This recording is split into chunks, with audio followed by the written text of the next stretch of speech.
instinct in me says this is death. Bloody.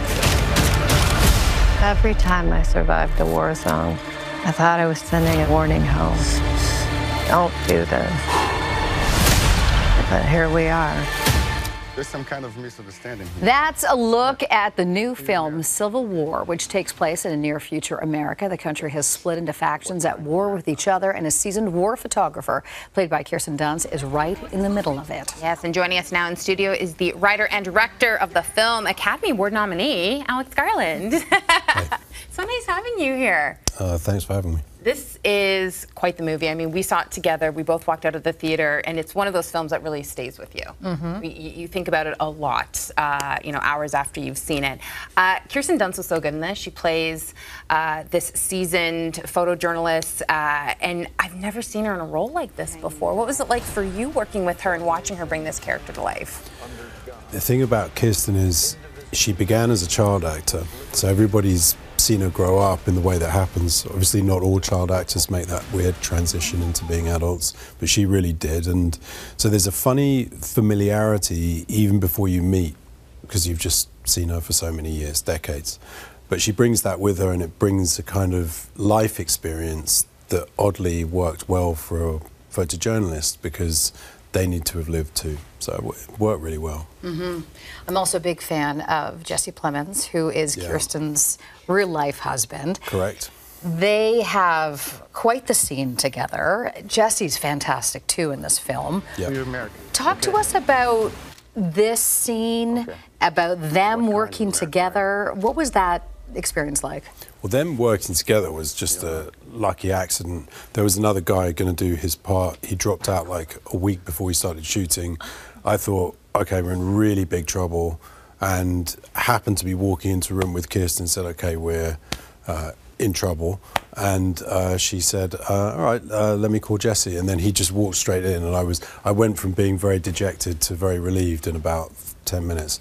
So that was great. And in terms of the two of them working together, they don't really share a lot of screen time in this. And actually, the scene itself is a really disturbing scene, and they kind of stayed away from each other because he is playing someone in a very different headspace to the one she's in. So they sort of kept their distance, actually, from what I remember. In an interview, she said it's one of the craziest scenes she'd ever read, because it's very intense. Like, I remember I was uncomfortable in my seat.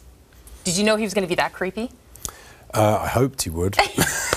The thing about him is he can be very scary. He's a nice guy, by the way. He is a nice guy, yeah, he seems like it. But he can be very, very scary, but he's also got a sort of twinkle in his eye. He's got a sense of humour. Yeah. And even though it's a really intense scene, he does have this funny, kind of gentle humour that runs through it, which actually makes it a bit scarier. Yeah.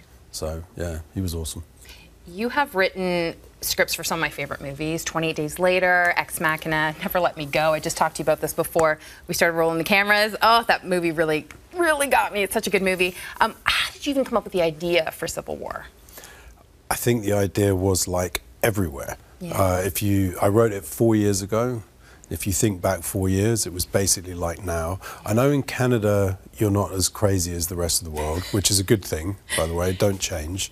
But certainly in my country and in America and several European countries, there is a real serious issue with crazy polarized politics moving hard towards extremism, and that has its own journey and own destination. So, yeah. And having said all that, so what would you say were the most challenging aspects in making this film? I thought the most challenging aspect was going to be getting it financed, because it's got difficult subject matter, and film obviously likes easy subject matter broadly. That's sort of what cinema does most of the time. But actually, A24, the studio, just said, yeah, we want to do it. And so in the end, it was really just the normal stuff of making a film. How do you do this battle sequence? How do you, oh no, it started raining. The first half of the day was in sunshine. Now what do we do? It's that kind of thing. Yeah. We talked about 28 Days Later, and I'm just seeing reports online that we're going to be getting a sequel that you'll be writing with. You're going to be joined with Danny Boyle again. Yeah, all written. Danny starts shooting that in May. Oh, wow. So it's 28 years later. Yeah, we made the film nearly 28 years ago, and we got stuck with this stupid title. I like it. Well, I kind of like it too. It was supposed to be a joke, like a caption, you know, like 6 days later, the next day. I thought I'd make the title a caption. I don't know why. It seemed like a good idea at the time. And but then you're stuck with it. And we had 28 days, and then someone else did 28 weeks, and we couldn't do 28 months because we're all too old and too much time had passed. So we had the only sort of unit of time left was years. So we got stuck with years. That's very exciting. Cillian Murphy's back? Maybe. I don't know. I got to get the insight, guys. Come on. I don't know.